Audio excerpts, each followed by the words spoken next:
ኦኬ እኔ በብዛት ከምትጎዳዱ ጨርሳለሁ። ችግር የለውም። ኖ አይደለም ረጁ ነው ቅድም አንስቶ የልጅቷ ህይወት እኔም እኮ አዘን ላይ ቁጭ ብዬ ደም ሞና ስራውን ታውቂያለሽ። የስራውን ባር እያወቅሽ አንድ እንኳን አይደለም ሁለት አንድ ልጅ ቢጠፋብሽ ዝም አትይም። በዚህ ሰዓት ማለት ነው ምን ያነገርኩሽ እኮ አይደለም በፍጹም። ስለዚህ እኔ ደግሞ ማለት ነው ችግር የለውም የልጅቷ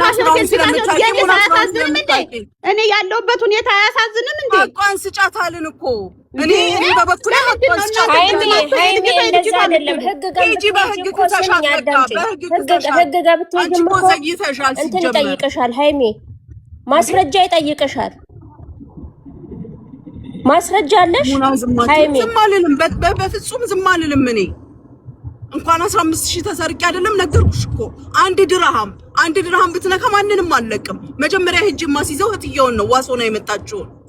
ግን ተናደሽ ያረግሽው ነገር ከሆነ ይቅር ተባባሉና አንቺም ያወጣሽው ወጪ መለስልሽ ነው ያልኩት። እኔ ለሁለታችሁም ፌሮኛ ነው የተናገርኩት። አይ እኔ በህግ ሄዳለሁ ካልሽ ሂጂ በህግ፣ አንገቷን አይቆርጡም እንዴ? እኔ እሷን ሳይድ አድርጌ አይደለም የተናገርኩት። እሷንም ጥፋተኛ ነሽ ልክ አይደለሽም አይደረግም ብያታለሁ። ብታቃዋቂ ብትሆን ኖሮ ሲጀመር አጠፋም አይደለም ዘይትና ሽንኩርት ቲማቲም ብላ ብታነጃት በእሳት ከቤትሽ አትወጣም ነበር። ምን ነው ስንት ማዳም እያንገበገባቸው ቁጭ ይሉ የለ እንዴ? ስንት ማዳም እየገረፋቸው ራናዌ ላለመሆን ህገወጥ ላለመሆን ስንት ልጆቻችን እየተጠበሱ አይደለ እንዴ?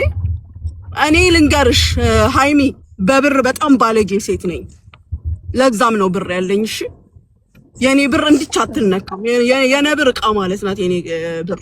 ሙኒቲ እኔ ደግሞ ያልኩትኝ ወረቀት ሳይኖረን ምን ያህል ዋጋ እንደከፈልን ምን ያህል እንደተሰቃየን ለወረቀት ለማግኘት ያንን ለማንሳት ፈልጌ እንጂ አንቺ አልተጎዳሽም ወይ ደግሞ አንቺ እንትን አላልሽም ማለት አይደለም። እኔ ያንን ነገር ነገ እንዳይደርስባት ያለውን ነገር ተነጋግራችሁ ለማሳጠር ከሚለው እንጂ እኔ እኮ ልጅቷን ጥፋተኛ ናት ብያለሁ። ብታውቃት አታጠፋም። ሃይሚም ደግሞ ከደረሰባት ይኸውልሽ ስንት ወደ 3 ሳምንት 4 ሳምንት ጠብቀሽ ነው እነዚህ ልጆች የሚገቡት። አንቺ እነሱ ወዴት ይሄ ከወር በላይ ጨርሷለኝ ወንድሜ የሞተ ሰዓት የጀመረው ፕሮሰስ ተረድቼሻለሁ እኮ ሃይሚ በጣም ብዙ ብር ከፍዬ ነው ያመጣው። ጉዳትሽን ተረድቻለሁ። አብኝ ነው የጠፋችው። ያቺኛዋ መጥፋት ብትፈልግ ቆይቶ ማለት ነው ሙኒት ከመጣይ ሳምንት አልፏታል። በሩ ክፍት ነው፣ ስልኳ በእጇ ነው፣ ኢንተርኔት አላት፣ ሁሉ ነገር። ያኔ ትጠፋ ነበር። እቺ መታ ይዛብኝ የወጣችው ያስጠፍ ሁለቱን። በዛ ላይ የተቀመጠ ዕቃ በሰው ስልክ ደውለው እንዴ ብድግ አድርገው ቁም ሳጥን ከፍተው ስልክ፣ ፓስፖርት፣ ብር ይዘው የሄዱት እንዴ ሙኒት ታይ እንጂ እያወቅሽ የወደ ሰው ሀገር ስትወጂ እንደው አንድ ሞዴስ እና አንድ ሳሙና ሳትይጂ ትወጫለሽ። የሰው ቤት ተማምነሽ አልመጣሽም መቼም አይደለ? አትሊስት የሳምንት መጠቀሚያሽን ይዘሽ ነው የምትመጪው። ሃይሚም ደግሞ ባደረጋችሁት ነገር ተናዳ ነው ይሄንን ያለችው። አልተስማማሽም ሃይሚ ጋር ያወጣችውን ወጪ ስጫትና ማሰላማ። ሃይሚም ደግሞ ልቦናሽ ያውቀዋል። ስንናደድ ብዙ ነገር እናደርጋለን። ብዙ ደክመሽ ብዙ ለፍተሽ ጠብቀሽ ቀናት ነው እነዚህ ልጆች የደረሱልሽ። በዛ ምክንያት ብዙ ነገር ልትይ ትችያለሽ። እንግዲህ አክሴፕት አደርገዋለሁ እንደኔ ሌላው የፈለገውን ማለት ነው። ስለዚህ ይቅር ባያቸውና ወጪሽን መልሰውልሽ ለነሱ ትምህርት ነው። ከአረብ ላይ ልትጠፉ ትችላላችሁ፣ አረብን ልትበድሉ ትችላላችሁ። የራሳችሁን ዜጋ ግን ማንም አያስበድላችሁም። ምንም ቢደርስባችሁ እንደማንም መታችሁ እዚህ ጋር ሃይሚ እንዲያረገችን ብትሉ እኛም ዝም አንልም ነበር፣ የደረሰባችሁ ደርሶባችሁ ከሆነ። ግን አሁን አንቺ የሰጠሽው ሰበብ ለምሳሌ ምንም ተቀባይነት የሌለው የልጆቼን ዘይት አትንኩ መብቷ ነው። ሳሙና ይዘሽ መምጣት ደግሞ አትሊስት ለአንድ ሳምንት የምትጠቀሚው ግዴታሽ ነው። ሞዲስ ሴት ልጅ ነሽ አይደለም? አገር ስናቋርጥ ከሰፈር ስንሄድ ቀናችን የሚደርስ ከመሰለን ይዘን የምንወጣው ጉዳይ ነው። ግን ሰውን መኮነኛ ሰበብ አንፈልግ። ዝም ብለን አለማወቅሽ ነው ያስጠፋሽ። ብታቂ ኖሮ አጠፊም አይደለም? ሞዲስ እና ሳሙና ስላልሰጠችሽ ምን ብታደርግሽ አጠፊም ነበር፣ ተጎጂ መሆንሽን ስለምታቂ ማለት ነው። ተሳስተሻል። እሺ እኔንት አንቺ ልጅ የምትሆኝ ነሽ። ተሳስተሻል፣ አጥፍተሻል። ሃይሚም ደግሞ አንጀቷ ድብን ስላለ ማለት የሚገባትም ብላለች። አሁን ዛሬ እዚህ ጋር የመጣሽው ለሃይሚ አዝነሽ ሳይሆን ስምሽን ለማጥራት ነው የመጣሽው። ሌባ ስለተባልሽ ማለት ነው አይደለም? ለሃይሚ አዝነሽ ነው የመጣሽው። አይደለም። እውነታው እንዲወጣ ነው ያልሰረኩትን ነገር እንሰራች ይባላል። አየሽ ሃይሚ ይቅርታ አንድ ጊዜ ሃይሚ አንድ ጊዜ እኔ እስካሁን አንድ ሳልናገር እየሰማሁኝ ነው። ስለዚህ ለኔ ተውልኝ ቦታውን። አየሽ ስምሽን ለማጥራት መጣሽ። የዚችስ ደሃ ገንዘብ ለፍታ ልታተርፍ እንጂ አንቺን ከሀገር ልታንሸራሽር አይደለም ሀቢብቲ። አየሽ 15000 ሰርቃለች ባትባይ አትመጭም። እንድትመጪ ስለፈለገች ይሄን አደረገች። አለቀ። አሁን ስሪና ሙብ ስሪና ሐቋን ያወጣችውን ስጫት። አለበለዚያ ደግሞ እንደማንም ሰው ተመለሺ ስራ ታስገባሽና ሐቋን ታግኝ። ይሄ ነው ራይቱ። ሃይሚም ደግሞ ተናደሽ ነው ይሄን ነገር ያልሽው፣ ስህተት አይደለም። ያንን መንገድ ባትጠቀሚ ኖሮ እቺ ልጅ አትመጣም ነበር። በቤትሽ ይሄን ንኩ ይሄን አትንኩ ማለት መብትሽ ነው። መብትሽ። እናንተም ቤት ቆጠራ የቤት ለመለካት አልመጣችሁም። በየገባችሁበት ቤት ይሄ ያለ ይሄ የለም። ይሄን ለቆጠራ ከመጣሽ እቤትሽ ቁጭ ማለት ምንም ቢሆን ምንም ሰው ቤት ስትመጪ ሰው ሀገር ስትመጪ መበደል ያለ ነው። መጉደል ይጎልብሻል፣ ሊቀየርብሻል፣ ያንስብሻል።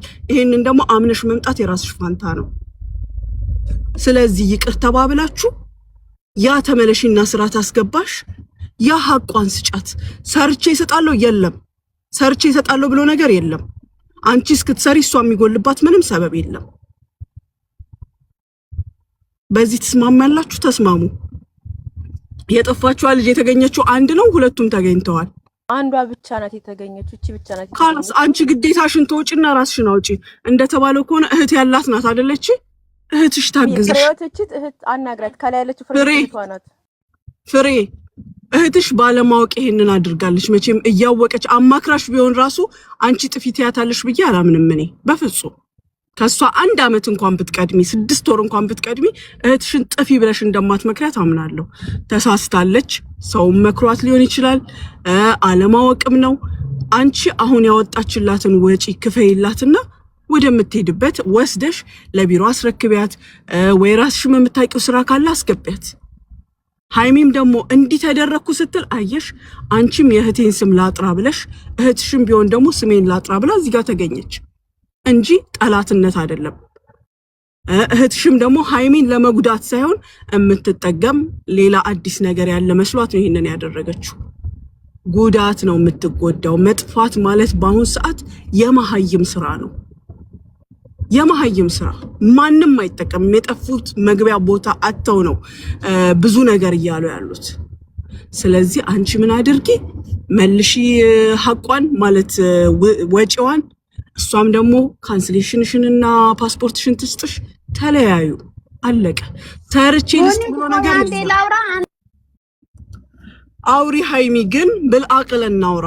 እኔ እናንቺ እንግባባለን። ሃይሚ ያደረግሽውንም ደግሞ አደንቅሻለሁ። እኔ መደረግ የሚገባውን ነገር ነው ያደረግሽው። እዚህ ጋር ግን የገደለ መፍትሄ አሁን ያለቀ አሁን እንዲህ ነበር እንደዛ ነበር ምናምን ሳይሆን መፍትሄ ምንድነው? መፍትሄው አንቺም የማትጎጅበት እችም ልጅ ሳታቅ ነው ያደረገችው። የማትጎዳበትን ነገር እናድርግ፣ ለማሳጠር ማለት ነው። ተናገሪ ሃይሚ።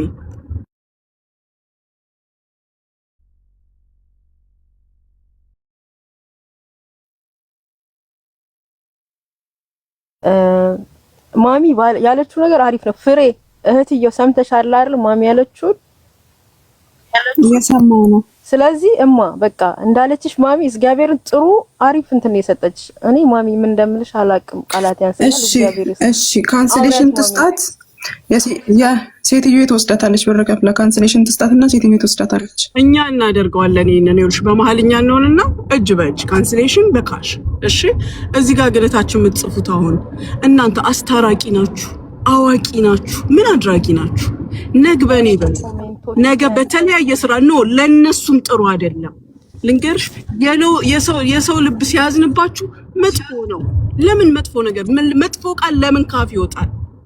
ያውም ሳትነኩ በሰው ጉዳይ ገብታችሁ በነገራችሁ ላይ ወረቀት ዱባይ ላይ አለመኖር በጣም ዋጋ ያስከፍላል። ቤተሰብ ቢሞትብሽ እንኳን መቅበር አትችይም። እዚህ ታፈነሽ ነው 6 አመት ነው። አሁን በቀደም ነው የምህረት አዋጅ የተሰጠው 6 አመት። በሌብነት ደግሞ ክስ ከተባለ ከ6 በኋላ እንኳን ፍርድ ቤት ትቀርቢያለሽ። ታስረሽ ነው ራሱ ወደ ሀገር መንጀላገጉ ራሱ በየፍርድ ቤቱ ሂጂ ነይ ተመለሽ። በዛ መሀል የምትገቡትስ ቀራማ የምትቸገሩትስ ችግር ለምን ይሁሉ ለምን መሳቀቁ ሰማሚዬ ታዲያስ አሁን ይኸውልሽ ሃይሚ ትክክል